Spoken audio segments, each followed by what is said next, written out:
ሰላም ጤና ይስጥልኝ አድማጭ ተመልካቾቻችን የጽናት ሚዲያ ቤተሰቦች እንደምን ቆያችሁ እንደምን አረፈዳችሁ እኔ ሰላም ነኝ እንግዲህ ፕሮግራማችን ጀምረናል የጽናት ቤተሰቦች እንግዲህ ሁሉ ጊዜ የተለያየ ፕሮግራም በተለያየ ርዕስ በተለያየ አጀንዳ እየተወያየን ነው ጥሩ ውይይት ነው የምናደርገው እኔ እስካሁን ባቀረብኩት ውይይቶች ላይ ከሞላ ጎደል ደስ ብሎኛል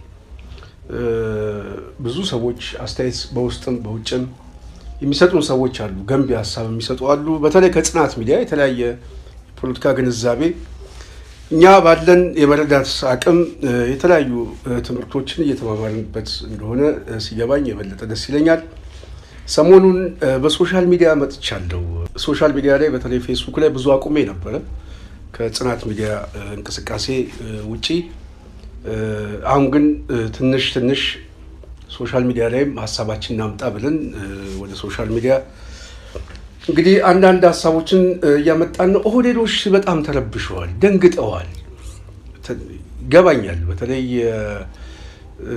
ስንታየው ቸኮል የፌስቡክ ከዚህ በፊትም ስንታየው ቸኮል ባልደራስ ወደ 120 ሺህ የገባ ፔጅ አዘግተውብናል የሆነው ግን ትግሉን አናቆምም ሐሳባችን ስንገልጽ ኦህዴዶች እንደነብ ነው የሚከቡን እና መንፈሳቸው ይገባኛል ምን እንደሆነ ማለት ነው እና ሐሳባቸውን ይግለጹ እኛም ደግሞ ሐሳባችን እየገለጽን ይሄንን መንጋ ይሄን የእንስሳ ስብስብ ምናልባት በቅርብ ጊዜ ተሸናፊ ሆኖ ተንበርካኪ ሊሆን እንደሚችል ምንም ግልጽ ነው ምንም ጥያቄ የለውም ስለዚህ በዚህ ምክንያት አንዳንድ ጭውቶች እየመጡ ነው በተለይ የጽናት ሚዲያ ቤተሰብ የተለያዩ መረጃዎች እየወጡ ነው ኦህዴድ ውስጥ ክፍል እየተፈጠረ ነው ይሄ ፋክት የሆነ መረጃ ነው የምናገረው በዚህ መረጃ ላይ ጽናት ሚዲያ ባላት ተጨባጭ መረጃ በተለይ አብይ የምክር ቤት ላይ የአቶ ገዱን ስም ጠርቶ የገለጸበት አውድ እና አቀራረብ ፖለቲካሊ ተበልጠዋል እና ስሙ መጠራት አልነበረበትም የሚል ጉንቱ ሰዎች በአካባቢው ላይ ጭቅጭቅ እያስነሳባቸው እንደሆነ እየተሰማ ነው ያለው እሱ ብቻ ሳይሆን የኃይል አስተላለፉም እየተቀየረ ነው ስለዚህ ቅድምም በተወሰነ መልኩ በርዕስ ያስኩት አለ ከሱ ጋር አብሮ የሚያያዝ ነው በመረጃ ጊዜያችን ላይ አብይ አህመድ በጣም በሚገርም ሁኔታ ሀይቅ አካባቢ ወሎ ይገኛል በተለይ እዛ አካባቢ የተለያዩ የምናስመርቀው ሎጆ አለ በሚል እዛ አካባቢ ተገኝቷል እዛ የተለያዩ ንግግሮችንም ሲያደርግ እየተሰማን ያለው ሰውየው ከዚህ በፊት ደጋግመን የምንለው የተለያዩ የኮንስፓይረሲ ንግግሮችን በመናገር የግጭት ለኳሽነት ክፍፍል የሚፈጥር አደገኛ ተልክቶችን በመናገር በቃ አሁን ይሄ ሰው ስራው የዕለት እንጀራ ሆኗል እዛም ሄዶ የተለያየ ንግግሮችን ሲናገር ታስተውሏል እንመጣበታለን የጽናት ሚዲያ ቤተሰብ ከዛ በፊት ግን በጣም የሚያሳዝነው በተለይ ወግዲ አካባቢ እንደዚሁም በሸዋ አካባቢ ያው ኔትወርክ በማጥፋት አገዛዙ ከፍተኛ የሆነ የሲቪሊያንን እልቂት ፈጽሟል አብይ አህመድ አንድ ሎጆ ለማስመረቅ ሲመጣ 35 የሚሆኑ ኢትዮጵያውያን ደማቸው መፍሰስ አለበት ተብሎ ባገዛዙ ታውጆ እንግዲህ የህይወት መስዋዕትነት ከፍሏል ትጥቅ ያልታጠቁ ንጹሃን አንዳንድ ጊዜ ሳስበው ይሄ አገዛዝን ሁሉም አማራ ክልል ላይ ያለ ኃይል ክተት አውጆ ከጫፍ እስከ ጫፍ ለአንዴና ለመጨረሻ ጊዜ የሚከፈለው መስዋዕትነት ተከፍሎ የገባውን ሰራዊት ለመደምሰስ ያልተዘጋጀ የፋኖም እንቅስቃሴውን በዚህ ደረጃ ያለ ስነልቦና ከሌለ ይሄ መስዋዕትነት በጣም የተራዘመ መስዋዕትነት ከሆነ እንደ ህዝብ እንደምንጠፋ ምንም ጥያቄ የለም ዋነኛ አንድነቱ የሚያስፈልገው ትግሉን በአጭር ጊዜ አዳዲስ ለውጦችን ማስመዝገብና ማሳየት ነው አሁን ግን አብይ አህመድ ምርጫ አደርጋለሁ ብሎ ሲፎክር መሬት ላይ ተጨባጭ የሆነ ሶስት ሽፍታ ነው አያስቸግረኝም ብሎ በሚናገርበት ዲስኮርስ ላይ ሀይቅ ላይ መጥቶ ሎጆ አስመርቆ ከተመለሰ ባህር ዳር ሄዶ ተዝናንቶ ከተመለሰ አደጋ ውስጥ እንዳለን ማየት መገምገም ያስፈልጋል ብዬ አስባለሁ በጣም አደጋ ውስጥ ነው ያለን ስለዚህ የፋኖ እንቅስቃሴ ለአንዴና ለመጨረሻ ጊዜ ፖለቲካሊ አደጋ ውስጥ ደግሞ የሚገባው ከምርጫ ጋር በተያዘ ነው። እሱ በኋላ መጣበታል። ምርጫ የሚያስመርጥበት ደግሞ ስፔስ እዛ አካባቢ ላይ በምንም አይነት መመዘኛ ካለ በጣም በጣም በጣም አደጋ ውስጥ ነው የምትገቡት። ስለዚህ ይሄ አገዛዝ ለአንዴና ለመጨረሻ ጊዜ ክተት በአማራ ክልል ላይ ታውጆ ከፍተኛ የሆነ ዘመቻ የግድ ያስፈልጓል ብዬ አስባለሁ። ይሄ እኛ ሶሻል ሚዲያ ላይ ስናገር ቀላል ነው ብዬ አይደለም የምናገረው፣ ይገባኛል ከባድ ጉዳይ እንደሆነ። ግን በየቀኑ ግን ሲቪሊያንን እየገደለ እየጨፈጨፈ የሀዘን እንጉርጉሮ የሚቀመጥበት ጊዜ ሊያበቃ ይገባል። ወይ እንደ ህዝብ ከጫፍ እስከ ጫፍ ተነስተን የሚከፈለውን ዋጋ ለመክፈል መዘጋጀት ነው። መንገድ ዘግቶ አማራ ክልል ላይ የገባውን ሰራዊት ከበባ መፈጸም ነው። ለአንዴና ለመጨረሻ ጊዜ ተጋድሎ ማድረግ ነው። ታላቁን አድዋ ማወጅ ነው። በሁሉም አማራ ክልል ላይ ያለ መንገድ በመዝጋት የመጨረሻ ጉዳይ ነው። በዛ ደረጃ ቁርጠኛ ያልሆነ ስብስብ ካልሆነ በየቀኑ ሰው እየገበረ ነፍስ ይማር እያለ መቀመጥ ትግል ነው ብዬ ነው ያላሰብኩት። ስለዚህ በእልህ አስጨራሽ ትግል ከሆነ ሲቪሊያን በየቀኑ እየጨፈጨፈ በዚህ ደረጃ ንጹሃንን ገደለ እየተባለ ዜና ከመስራት ውጪ 3 ዓመት ቆየን። ስለዚህ ይሄ በጣም በጣም ትኩረት የሚፈልግ ጉዳይ ነው ብዬ አስባለሁ። በምርጫ ጉዳይ ላይ ያለው ሁኔታ ደግሞ በኋላ በዝርዝር የምንመጣበት ነው። የጽናት ሚዲያ ቤተሰብ በተለይ ከምርጫ ጋር የተያዘ ርዕስ ይዣለሁ ዛሬ በስፋት የምንወያይበት። ከዚህ ጋር በተያያዘ የጽናት ሚዲያ ቤተሰብ ኦህዴድ ውስጥ የተፈጠረ ክፍል አለ። አንዱ ፖለቲካሊ በጣም በጣም በጣም እየዳከመ ነው። ወታደር በሰራዊት ውስጥም ከፍተኛ መንጠባጠብና ኮዝ የማጣት የጦርነት መሰላቸት በአጠቃላይ ስቴቱ ኮላፕስ እያደረገ ነው። በነገራችን ላይ አብይ አህመድ ምናልባት በቁሙ ፍርስራሹን እያዋለደው እየመጣ ይመስለኛል። በዚህ ሁኔታ ብልጽግና ውስጥ አሰላለፎቹ እየተቀየረ ነው። የፖለቲካ ዲስኮርሱ እየተቀየረ ነው። በተለይ ደግሞ አሁን ከምርጫ ጋር እየተያዘ የሚመጣው ወሬ ከዚህ በፊት ጽናት ሚዲያ አቋማችን ገልጽናል። የያዝኩት አቋም 2017 ዓ.ም የተሰራ ፕሮግራም ነው። ዋነኛ ግቡ ምርጫ ቢሆንም ግን በምርጫ ሊመጣ የሚችልበት እድል የተዘጋ ነው። አሁን የምነግራችሁ በምርጫ መምጣት የማይችልበት አውድ 3 ምክንያቶች አሉ። አንደኛው ምክንያት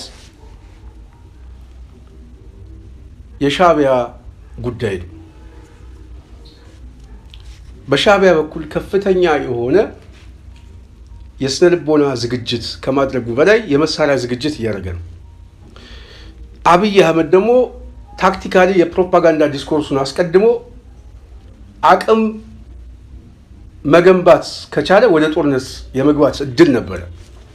ዋነኛ የፈለገው በባሌም ብለን በቦሌም ብለን ከዚህ ወደብ ጋር ምናምን የሚሉት በዋናነት በተለይ የአማራ ትግል አካባቢ ያለውን ኃይል መልኩን ለመቀየር ብሔራዊ አጀንዳ ለማድረግ እና ያለ የሌለ ኃይሉን ተጠቅሞ ወደዚህ ጦርነት ለማዞር ነበረ። ግን ምን ፈለገ? ማታገያ ኮዙን ወደብ አደረገው። የፕሮፓጋንዳ የበላይነት ግን ስለሌለው እሱን ለመስራት በከፍተኛ የሚዲያ ሰራዊት ጮት፣ በካድሬው በቅልብ ተከፋዩ ምናምን ብዙ ተንጫጩ፣ አልቻሉም። የበለጠ ፖለቲካሊ ኮዝ አስከፈላቸው። ስለዚህ አሁን የፕሮፓጋንዳ ዲስኮርስ የለውም። በኮዝ ደረጃ የሚታገልበት ኮዝም የለውም። ስለዚህ የትርክት መገለጫ እያጡ ነው። ፖለቲካሊ ደግሞ የሚደግፋቸው ኃይል እያጡ ነው። ስለዚህ ይሄ ባለበት ሁኔታ ላይ ወደኋላ ማፈግፈግ ነው የያዙት እንጂ መጀመሪያ የፖለቲካ የበላይነት ቢይዙ በተለይ የፈጠሩት የፕሮፓጋንዳ ናሬሽን ህዝቡ የሚቀበለው ቢሆንና ብሔራዊ ስሜቱ የተነቃቃ ጉዳይ ቢሆን ባለው ሰራዊት ጦርነቱን ለመጀመር አብይ ዝግጅት ነበር። ዋና የሚፈልገው ይሄ በአማራ አካባቢ ያለው በትግራይ አካባቢ ያለውን ጥምረትና እንቅስቃሴ ለመምታትም ስለሚያግዘው በዚህ መካከል ላይ ምርጫ ቢኖርም ምርጫውን ለመዝለል ነው ሀሳባቸው። አሁን ምን አረጉ? የፕሮፓጋንዳ ብልጫ ተወሰደባቸው። ሻዕቢያ በከፍተኛ የኃይል ብልጫ በትጥቅም በሰራዊቱም ራሱን እየገነባ መጣ። የብልጽግና የፕሮፓጋንዳ አቅጣጫ እንደ ሀገር ለማፍረስ እየተዘጋጀ እንደሆነ እየተረዱ መጡ። ስለዚህ በአሰላለፍ እየበለጡት መጡ። አብይ በአሰላለፍ እየተበለጠ ሲመጣ ወደኋላ መሳብ ነው የጀመረው። እኛ እኮ ጦርነት አንፈልግም፣ እኛ በሰላም ነው የምንጠይቀው፣ መጀመሪያም ስለ ጦርነት አልተናገርንም። እንደውም አንዳንዴ ጀነራሎቹ እየወጡሉ የተናገሩትን ሁሉ ከዩቱብ ከምን ኦህዴድ እኮ ማለት ይሄ እኮ ነው። ኦህዴድ እውነት እኔ አንዳንድ ጊዜ ኦህዴድ አገር ሲመራ እርግማን እንዳለብን ነው የገባኝ። እና ይሄ ቡድን ነው በቃ አሁን ይሄ ቡድን አፈግፍጎ ፖለቲካሊ ይሄ ነው በቃ ድክመት አለ። የትንተና አድማሳቸው በጣም የሚያስቅ ነው። በጣም በቃ ለዚህ የታደለ አይደለም እውነት ለመናገር በቃ ስብስቡ ፖለቲካሊ የሚችል ለዚህ ነው ሴራው በጣም የሚበዛው። ፖለቲካሊ የማጥቃት የጨዋታ ባህል ስለሌላቸው ልምድ የለውም። የዛ የትንተና አድማሱም በጣም ደካማ ነው በእኔ ግምገም። በጣም ምናልባት አንድ ሁለት ሰዎች እንደው በስም ላለመጥራት ስትራቴጂክ የሆኑ ፖለቲከኞች ይኖራሉ እንደው በውጭም በውጭ አካባቢ። ከዛ ውጪ ኦህዴድ ውስጥ እኔ የለም። ለዚህ ነው ሴራውን የሚጎነጉኑት ማጋጨት ምናምን። ይሄ ከዚህ የመጣ የአጥቂነት የፖለቲካ አጥቂነት ድክመት ነው እንጂ ይሄ ለዚህ እኮ መገለጫ እኮ ገዱን አብይ አህመድ እስቲ ለአንገት ለክር ብለህ እስቲ ምስክር ስጥ እኮ ሲል ምን ሊያስብ እንደሚችል ይሄንን ብናገር የመልስ ምቱ ምን ሊሆን ይችላል ብሎ ማሰብ የማይችል ሰው ፖለቲከኛ ናቸው ብሎ የሚናገር ሰው የፖለቲካ ባህሉ እና በዚህ ምክንያት ወደኋላ እያፈገፈጉ መምጣት ጀመሩ። የኃይል አሰላለፉ በዛ በኩል ደግሞ እየተጠናከረ ሲመጣ ከዚህ በኋላ መቀልበስ የያዙት አይ በኃይል አይደለም ያለው በሰላማዊ መንገድ ነው፣ ሰጥቶ በመቀበል ነው፣ በድርድር ነው፣ አሸማግሉን ምን እያሉ ሁሉ ውጪ ሁሉ ደብዳቤ እየላኩ መንግስታቶችን እየጠየቁ እንደነበረ ግልጽ ነው። አሁን በዚህ መካከል ላይ አብይ ያለው አማራጭ አንድ ጉዳይ ነው። አንደኛ አማራውም እየተሰባሰበ መጣ፣ ድርጅት ፈጠረበት። የትግራይ ኃይሎችንም ስቦ አሊያንስ መፈለግ ነበር የፈለገው። በተለይ ከፕሪቶሪያ ስምምነት በኋላ አልቻለም። አሁን በእነሱ በኩልም ወደ ጦርነት የመግባት እድሉ ሰፊ ነው። በሻዕቢያ በኩል ያለው እንቅስቃሴ ደግሞ የኃይል ብልጫ እየወሰደ ነው። የኃይል ብልጫ እየወሰደ ባለበት ሰዓት አብይ አህመድ አማራውም እየተሰባሰበ ባለበት ሰዓት ቲፒኤልኤፍም እየተዘጋጀ ባለበት ሰዓት ወደ ጦርነት ቢገባ ምናልባት የ6 ቀኑ ጦርነት የሚባለው ያ እድል ነው የሚገጥመው አብይ አህመድ የሳምንት እድሜ። ስለዚህ ያለው አማራጭ ወደደም ጠላም ምርጫ የሚል ቅርጫ አብይ አህመድ የሚፈልገው ምርጫ ማድረግ ነው። ለምንድን ነው ማድረግ የሚፈልገው? የስልጣን ተርሙ እያለቀ ነው። በዚህ ጊዜ ውስጥ ወደ ጦርነት አሁን ባለው አቅም ቢገባ ሌሎቹ ተጠናክረው ባሉበት ሰዓት ላይ የመደምሰስ እድሉ በጣም ሰፊ ነው። የኃይል ብልጫው መቋቋም አይችልም። ስለዚህ የመፍረስ እድሉ በጣም ሰፊ ነው። ያለው ብቸኛ ምርጫ የፕሮፓጋንዳ የወደብ ዲስኮርሶችን ወደኋላ በመሳብ አይታችኋል። አሁን ጠፍቷል እኮ በመሳብ ከቲፒኤልኤፍ ጋር ከፋኖ ጋር ያለውን ፍጥጫ ነው መጨመር የፈለገው። የፕሮፓጋንዳ ስራው ይሄ ነው። በዚህ መካከል ላይ ግን ምርጫ ማድረግ የሚችልበት አውድ መፍጠር የሚችል ከሆነ ምርጫ ማድረግ በጣም ነው የሚፈልገው። ለምን ከተባለ የ5 ዓመት የኮንትራት እድል ማግኘት ይፈልጋል። አሁን አጣብቂኝ ጊዜ ውስጥ ነው ያለው። በዚህ ጊዜ ውስጥ ሌላ ችግር ውስጥ ከገባ የሽግግር መንግስት ይመስረት ነው የሚለው። ወደ ኃይል የሚገባም ከሆነ የውስጥ ኃይሎች ይሄን ይጠይቃሉ። ውጭ ኃይሎች ደግሞ ከተናኮሰ ደግሞ ጦርነቱ በጣም ቀጠናዊ መልክ ይዞ የመደምሰስ እድሉ ሰፊ ነው። የፋኖ ኃይሎችም ወደ መሀል የመሳብ እድላቸው በጣም ሰፊ ነው። ስለዚህ አሁን አብይ ተወደደም ተጠላም ይሄንን ምርጫ እየፈለገው ግን ማድረግ በማይችልበት ሁኔታ ላይ ስለሆነ ያለው በከፍተኛ ደረጃ ጭንቀት ውስጥ ገብቷል። በከፍተኛ ደረጃ። ስለዚህ በሰራዊቱ ውስጥም በወዴድ ውስጥም አጣብቂኝ ውስጥ ገብተናል እያሉ ፖለቲካሊ ተበልጠናል። የሚሊተሪ የፓወር አስተላለፉ እየዳከመ ነው። ሌሎቹ የጠላት ኃይሎች የሚላቸው ብልጽግና እየተሰባሰቡ አሊያንስ እየፈጠሩ ነው። እንዴት ነው የሚለው በጣም አስጨንቋቸዋል። ስለዚህ ክፍፍሎች፣ አዳዲስ ነገሮች የሚጠበቁ ናቸው። በባከነ ሰዓት ራሱን አትርፎ ለመውጣት የሚፈልግ 3 አይነት አንጃዎች አሉ። 3 አይነት። አንደኛው ያደረ ውለታን የሚያስብ የውስጥ ኃይል በተለይ ከቲፒኤልኤፍ ጋር ያደረን ውለታ። ሁለተኛ ይህ አገዛዝ በዚህ ግጭት ውስጥ በእኛ ኪሳራ ማትረፍ ነው የሚፈልገው። ስለዚህ ይሄ ሰውዬ እንደ ተቋም እየበተነን ነው። በተቋም ውስጥ ያለውን የሰው ኃይል ሁሉ በጦርነት እየበላው ነው። ስለዚህ እኛ በምናፈሰው ደም ይሄን ሰው ማስቀጠል የለብንም የሚል ቁጭት ያለው በውስጥ በኩል የሚሰባሰብ ጥቂት ሰው።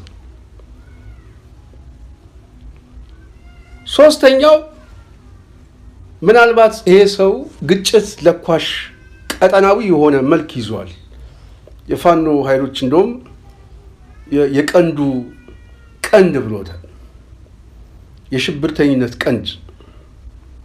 ስለዚህ አብይ አህመድ ይሄ ጉዳይ የሚያሰጋቸው በተለይ ዓለም አቀፉ ማህበረሰብ ጋር ኮንታክት ያለው ወይም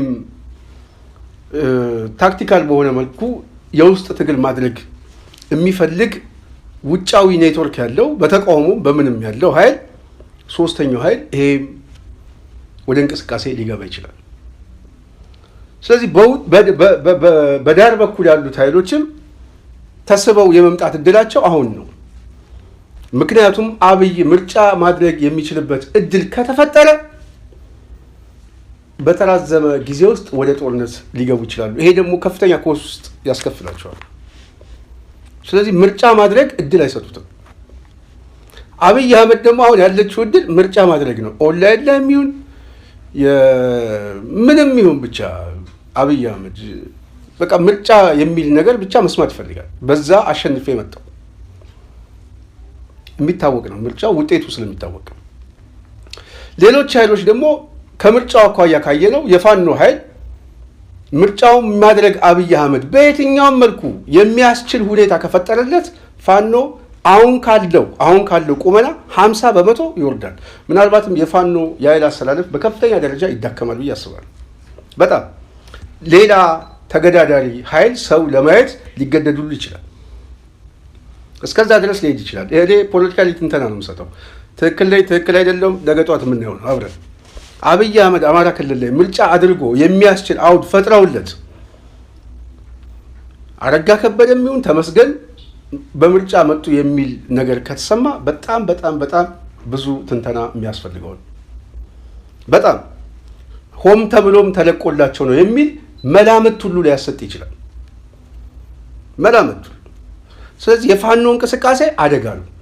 ምርጫው ለቲፒኤልኤፍ ይሄ ምርጫ አንደኛ ትግራይን የሚወክልበት እድል ያሳጠዋል።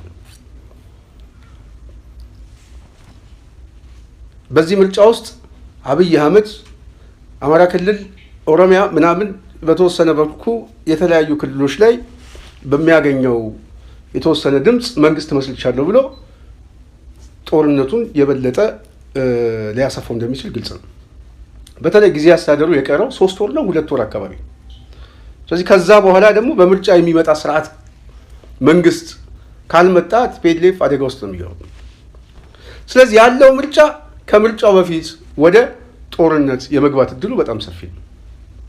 በሶስተኛ ሻዕቢያ ነው። የሻዕቢያ መንግስት የአብይ አህመድ መንግስት ምርጫ መስርቶ የምርጫ ስርዓት ፈጥሮ መንግስት መስርቶ ጦርነቱን ማስረዘም አይፈልግም፣ እድልም አይሰጠውም። ስለዚህ ተወደደም ተጠላም አብይ አህመድ ምርጫውን እየፈለገ ከምርጫው በፊት ግን ጦርነቱ መጀመሩ ግልጽ ነው። በጣም የከፋ አጣብቂኝ ውስጥ ናቸው ያሉት። ስለዚህ ብቻቸው አሁን ያላቸው ብቸኛ ምርጫ ይህንን ሰው ከነዚህ ቀደም ካልኳቸው 3 ኃይሎቹ የቀደመው ኃይል ሚዲያው ላይ በተወሰነ መልኩ የመረጃ ብቻ ሳይሆን የትንተናም ጽሁፍ ነው የጻፍኩት። ከነዚህ የሶስት ኃይሎቹ ሳንቀደም እንቅደም፣ ሳንበላ እንብላ ብለው የሚመጡ ኃይሎች ምልክቶች እየታዩ። ስለዚህ ኦህዴድ ውስጥ፣ ሰራዊት ውስጥ፣ ብልጽግና ውስጥ ያልታሰቡ የተለያዩ አሰላለፎች ይከሰታሉ። ይሄ ተጠባቂ ትንተና ነው የምናገረው። ስለዚህ ምርጫ አይደረግም፣ ትክክለኛ አቋሜ ነው ዛሬ። ከዚህ በፊት ወደ ጦርነት አብይ አህመድ አይገባም ብለው አስበው የነበሩ ሰዎች በተወሰነ መልኩ መግባት ፈልጎ አፈገፈገ ነው እንጂ የምለው ለመግባት በጣም ዝግጅት ነበረው። ያጣው ፖለቲካሊ ትርክት አጣ፣ የሚደግፈው ማህበረሰብ አጣ። እንደውም ልጅ ሁሉ አንሰጥም ነው ያሉት። ጅማ ሁሉ ባፈሳ በምናምን ያመጣቸውን ወጣቶች ሁሉ ቤተሰብ ወጥቶ ሰላማዊ ሰልፍ ወጥቶ ነው ልቀቁልን ያሉት። በሰራዊቱ ውስጥም ያለው መዳከም እየታየ ነው። አሁን ፋኖን የሚቀላቀለው የሚጠፋው፣ ትጥቁን የሚሸጠው። ስለዚህ ኮላፕስ እያደረገ ነው።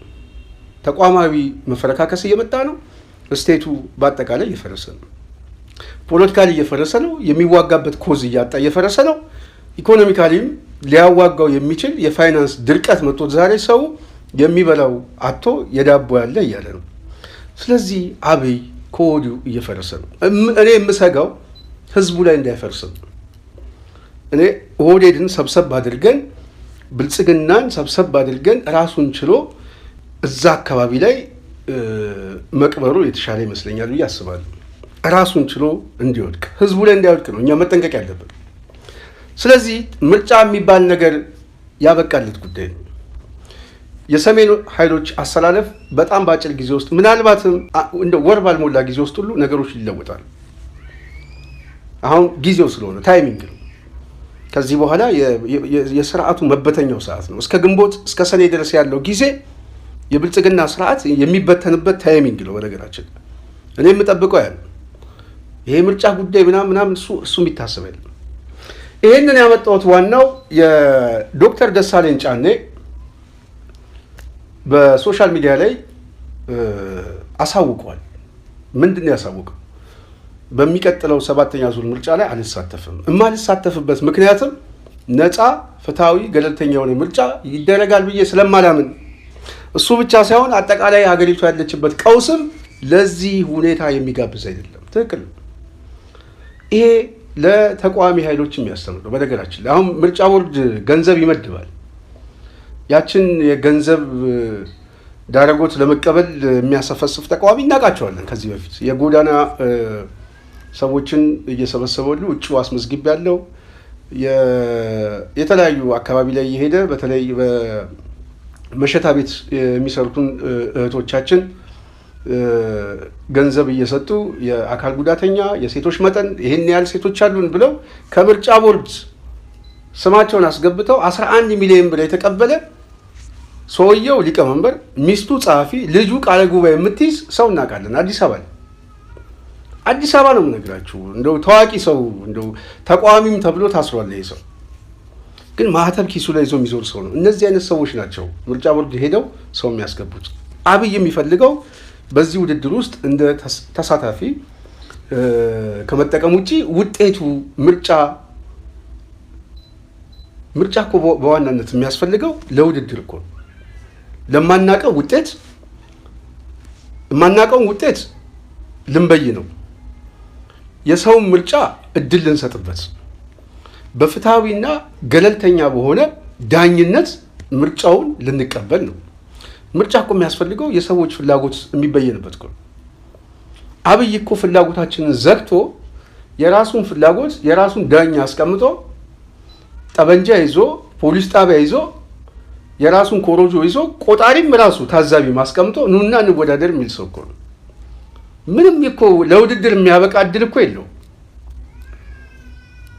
ራሱ ምርጫ ቦርድ ነው፣ ፖሊስ አለው፣ ታዛቢ ራሱ ነው፣ ኮሮጆንም ህትመቱንም እጩውንም የሚያቀርበው ራሱ ነው። ተቃዋሚዎች የሚሄዱት ለመወዳደር ሳይሆን ገንዘብ ለመቀበል ነው። ከምርጫ ቦርድ የሚሰጥ ገንዘብ አለ። ለሱ ገንዘብ ብለህ ተመዝግበህ የምረጡኝ ቅስቀሳ ውስጥ እገባለሁ የምትል የተቃዋሚ ምናልባት ይህን ፕሮግራም የሚሰሙት ሰዎች በስም ነው የምንጠራው፣ ስለምናውቃቸው፣ አብዛኞቻችን ስለምናውቃቸው። በስም ጠርተን ዋጋ እንዳትከፍሉ። በጣም የተራዘመ ዘመቻ ነው የምናደርገው፣ የተራዘመ እና አርፋችሁ ብትቀመጡ ይሻላል። የምርጫ ቦርድ ገንዘብ አይደለም ይሄ ትግል የነጻነት ትግል ነው። ይሄ ትግል የቢሮ ክፍያ፣ የሰራተኛ ክፍያ የምትመድቡበት የበጀት ጉዳይ አይደለም። ይሄ ትግል እውነተኛ የሆነ ለውጥ ለማምጣት ሰዎች ህይወት እስከ መክፈል ድረስ አካላቸውን እስከ ማሳሰር ድረስ ከፍተኛ ዋጋ የተከፈለበት ነው። በዚህ ትግል ውስጥ በምርጫ የምናመጣው ለውጥ የለም የሚል ድምዳሜ አለ በማህበረሰባችን ውስጥ። አብዛኛው የፖለቲካ ሊቅ ላይ የሚያስማማ ነው። ቅድም ካልኩት አብይ ሁሉን ነገር ይዞ መስታወቱን ይዞ ራሱ በሚያይበት ምርጫ ላይ አንተ ፊትህንም ሳታይ ዝግጅትንም ሳታቅ ዝም ብዬ እገባለሁ ማለት አትችልም። ይሄ ክህደት ነው። ስለዚህ ከምርጫው በመውጣት ህዝቡን የምታስተባብሩበት ሌላ የትግል መስክ መንደፍ ይቻላል። እኛ የተለያዩ የመታጊያ ንድፈ ሀሳብ ትንተናዎችን ማቅረብ እንችላለን። ሚዲያ ላይ እናገር። ፖለቲከኛ ከሆንክ ቢሮ ቁጭ ብለህ ምን ልስራ ብለህ ማሰብ ነው። ምርጫ ሰላማዊ፣ ዲሞክራሲያዊ እንደዚሁም ደግሞ ለምርጫ የሚያስችል መደላድል ባለበት የመድበለ ፓርቲ ስርዓት ውስጥ ነው ምርጫ ውስጥ የምትገባው። በህወሓት ኢህአዴግ ጊዜ ወደ ምርጫ ውስጥ ብትገባ በአንጻራዊነት በሁሉም አገሪቱ ላይ አምባገነን ስርዓት ቢሆንም ሰላም ግን አለ፣ አንጻራዊ ሰላም አለ። ታጠቀ ኃይል በየትኛውም አካባቢ የሚንቀሳቀስ የለም። ስለዚህ ስርዓቱ ነው አምባገነን የሆነው እንጂ የጸጥታ መዋቅሩ በጣም ከባድ ነው። ስለዚህ በዛ የጸጥታ መዋቅር ውስጥ ምርጫ አድርጌ እታገላለሁ ብትል ያ ስፔስ ሊያስኬድ ይችላል። አሁን አብይ ከእንጦጦ እስከ ሱሉልታ እንኳን መጠበቅ የማይችል ሰው ነው። ይህንን ጥበቃ በሌለበት ሁኔታ ለእኔ ዋስትና ይሰጠኛል ብለህ ምርጫ ውስጥ የምትገባ ከሆነ ራስህን ሶሻል ሚዲያ ላይ ባስተዋወቅ በማግስቱ ባልታወቁ ኃይሎች አዲስ አበባ ላይ ሊሆን ይችላል፣ አማራ ክልል ሊሆን ይችላል፣ ቤትህም ሊሆን ይችላል፣ የጥቃት ሰለባ ትሆናለህ። ራስህን ማስተዋወቅ አችልም። ሶሻል ሚዲያ ላይ ራሱን የሚያስተዋውቅ የኢህአፓ ነኝ ምናምን ነኝ እናት ነኝ አይሰራም። እኛ ካምፔን እናደርጋለን። ብዙ የማታውቋቸው ኃይሎች አሉ፣ አደጋ ውስጥ ትገባላችሁ። ስለዚህ ከምርጫ ውጡ። ሌላ ህዝቡን የሚያታግል ስርዓት ፈልጉ። ይሄ ደግሞ ዶክተር ደሳለኝ ጫኔ በግልጽ ያስቀመጠው ነጥብ በቂ ነው። ምንም አይነት ለምርጫ የሚያስችል ነፃ ፍትሃዊ ሜዳ በሌለበት አገሪቷም አሁን በገባችበት ቀውስ ውስጥ እኔ ሞራል የለኝም ነው ያለው። የኢትዮጵያ ህዝብ የእርስ በርስ ጦርነት አንገፍግፎታል። በሀገር ውስጥ ተንቀሳቅሶ ሰርቶ መብላት ከብዶታል። አገራችንም እንደ ኮሎምቢያ ከውስጥ ታጣቂዎች ጋር 50 ዓመታትን እየተዋጋች ልትቀጥል አትችልም። ከዚሁ ጋር በተያያዘ በሀገር አቀፍ ደረጃ በስፋት እየተዘገበ ያለው የፖለቲካና የህሊና እስረኞች ጉዳይ እልባት እንዲሰጠው፣ እስረኞችም የተፋጠነ ፍትህ እንዲሰጣቸው በተደጋጋሚ ብንጠይቅም የፖለቲካ አቅጣጫ የተሰጠበት በሚመስል መልኩ በተደጋጋሚ የፍርድ ቤት ቀጠሮ ያለ ፍርድ እየተንገላቱ ነው። ቤተሰቦቻቸውም ከፍተኛ ችግር ላይ ወድቀዋል። የህግ የበላይነት በማስከበር ስም የሚፈጸሙ የዘፈቀደ የፖለቲካ እስሮች ለሚመጣው 7ኛው ዙር ሀገራዊ ምርጫ ፍትሃዊ፣ ነፃና ታማኝነት ያለው እንዳይሆን ላለማድረጉ መንግስት ምን ዋስትና ይሰጣል? ስለዚህ ራሱን አግልሏል። ስለዚህ አንድ ፖለቲከኛ መገምገም ያለበት የሁኔታ ትንተና ነው የሚሰራው። ስለዚህ አሁን ያለው የሁኔታ ትንተና ለምርጫ ሳይሆን አብይም በማንገስ የሚቀጥለውን ጦርነት ለማዋለድ ነው። ይሄንን የሚፈልጉ ኃይሎች ደግሞ ምርጫ ውስጥ እንገባለን ያሉ ስልታዊ ተቃዋሚዎች አሉ፣ እናውቃቸዋለን። ኦፌኮ ምን እንደሚሰራ እናውቀዋለን። አሁን አዲስ አበባ ላይ የተፈለገው የአዲስ አበባ ምርጫ ላይ ሌላ ፕሮግራም አለኝ፣ የጽናት ሚዲያ ቤተሰብ ይዤበታለሁ። በሚቀጥለው ፕሮግራም እሰራለሁ። በተለይ አዲስ አበባ ላይ ኦፌኮ መወዳደር የፈለገው አዲስ አበባ ላይ አዲስ አበባን ወደ ጨፌ ለመጠቅለል የሚቀጥለው ምርጫና የምክክር ኮሚሽኑ አይነተኛ ሚና ስላለው ተከፋፍለው ነው የገቡት። ከኦፌኮ የተወሰነ ሰው እንዲመረጥ፣ ከኦህዴድ የተወሰነ ሰው እንዲመረጥ፣ አዲስ አበባ ላይ ያለው መቀመጫ በሙሉ ኦህዴድ ጠቅልለው ሊወስደው ማለት ነው። ከዛ በኋላ በኦሮሚያ ክልል ላይ ምክር ቤቱ አጸደቀ በሚል አዲስ አበባን ወደ ጨፌ ለመውሰድ ዝግጅት እንዳላቸው ጽናት ሚዲያ በመረጃ ነው የምትናገረው። በዚህ ጉዳይ ራሱን የቻለ የማስረዳችሁ ጉዳይ ይሆናል። ስለዚህ በዚህ ምርጫ ውስጥ የሚገኝ የፖለቲካ ፓርቲ ሁሉ ቅቡልነት የሌለው ምናልባትም ራሱን የሚያስገምትና የብልጽግና ዳረጎት የምርጫ ገንዘብን ፍለጋ ብቻ የሆነ የፖለቲካ ፓርቲ እንደሆነ ማሳያ ስለሚሆን ከዚህ ድርጊታችሁ ብትቆጠቡ ጥሩ ነው ብዬ አስባለሁ። ሌላው የምርጫ ቦርድ እንግዲህ ሰው ሲያጣ ለሶስተኛ ጊዜ አሁንም የምርጫ እጩ ምዝገባ አስረዝም ያለው እያለ ነው። በነገራችን ላይ ከዚህ በፊት ጽናት ሚዲያ በደንብ ገልጸዋለች። ምርጫ ቦርድ ይህንን ፕሮሰስ የሚያደርገው እኔ እየተዘጋጀው ነው፣ በእኛ በኩል ምርጫ ማድረግ የሚያስችል ምህዳር አለ፣ ግን የፖለቲካ አመራሩ ስላልፈቀደ አሁን ምርጫው ምን ይሆናል? ይሰረዛል። ይሄ ነው ውጤቱ፣ መጨረሻ ይሄ ነው። አብይ አህመድ አሁን ምርጫ የሚያስችልኝ ሁኔታ የለም፣ ነገሩ እየጦዘ ነው። ስለዚህ በዚህ ሁኔታ ላይ ምርጫ ማድረግ ስለማይቻል ወደ ጦርነት ተገዶ ሊገባ ይችላል። ተገዶ ነው የምነግራችሁ፣ ፈልጎ አይደለም። አሁን ተገዶ የሚገደልበት ምክንያት የተገደዱ ኃይሎችም ከዚህ ምርጫ በፊት መምጣት ስለሚፈልጉ ነው። ስለዚህ አብይ አህመድ ያለው ምርጫ አንድ ብቻ ነው። ይሄ ለብልጽግና ራስ ምታት ነው፣ ውድቀት ነው። ምናልባት አብይ አህመድ 2018 ዓ.ም የት እንደሚሄድ አላውቅም። ብቻ ግን ዱባይ ነው ኳታሪውን ኤርዶጋን ጋር ብቻ አብይ አህመድ የሚለውጥበት ዓመት እንደሆነ እኔ በጣም በግልጽ ነው መናገር የምፈልገው። የብልጽግና ካድሬዎች በአጠቃላይ ግን ውሃ እንደሚበላቸው ግልጽ ነው። የጽናት ሚዲያ ቤተሰብ አንድ መረጃ ልንገራችሁና በሚቀጥለው እመጣበታለሁ። የአዲስ አበባ ምክር ቤት መደበኛ ስብሰባ አድርጎ በስብሰባው ላይ አዳነች አቤቤ አንድ ሪፖርት ላይ ያነበበችው ጉዳይ አለ። የአዲስ አበባ ምክር ቤት ይሄን እኔ ከመደበኛ የፋና ዜና ላይ ያገኘሁት። የሚቀጥለው የፖለቲካ ሁኔታችን ላይ በአዲስ አበባ ጉዳይ ላይ ይመጣበታል።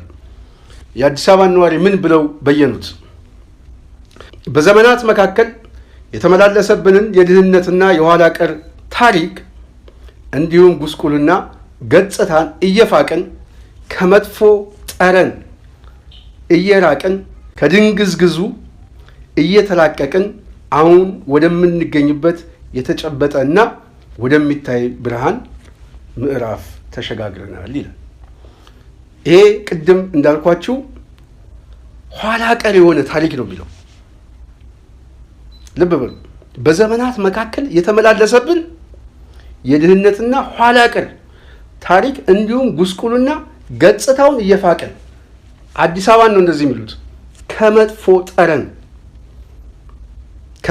ጠረን እየራቅን ከድንግዝግዙ እየተላቀቅን ብሎ መግለጫ ያወጣው የአዲስ አበባ ምክር ቤት። ልብ በሉ። ስለዚህ አዲስ አበባ መጥፎ ጠረን ነው ለማን? ለወዴት? አዲስ አበባ ኋላ ቀር ነው ለማን? ለወዴት? አዲስ አበባ የድሃ ጉስቁልና ያለበት የተገፉበት ነው፣ ለዘመናት የተመላለስንበት፣ ለዘመናት የኋላ ቀር ጠረን። ይሄን ነው ኦህዴድ የሚገልጸው ማለት ነው። ስለዚህ ቅድም እንዳልኳችሁ አዲስ አበባ ላይ አሳካ ነው የሚሉት የአዲስ አበባ የጠቅላይነት ፖለቲካ በዋናነት በምርጫና በምክክር ኮሚሽን ለመጠቅለል እንዳሰቡ ከመረጃ በላይ በቂ የሆነ ግንዛቤ ስላለን በሚቀጥለው ፕሮግራም በአዲስ አበባ ጉዳይ ላይ ወደ እናንተ እመጣለሁ። የጽናት ሚዲያ ቤተሰቦች ስለነበረን ቆይታ ከልብ እናመሰግናለን። አብይ አህመድ በዚህ ምርጫ ላይ የሚያተርፈው አንዳችም ነገር የለም። በሚቀጥለው ጊዜ አዳዲስ ተለዋዋጭ የፖለቲካ ሁኔታ ስለሚፈጠር በሱ ጉዳይ ላይም ሀሳብ አስተያየት እንሰጣለን። ስላዳመጣችሁን እናመሰግናለን። በሚቀጥለው በሌላ እስክንገናኝ እኔ ስንታየሁ ቸኮል ነኝ። ሰላም።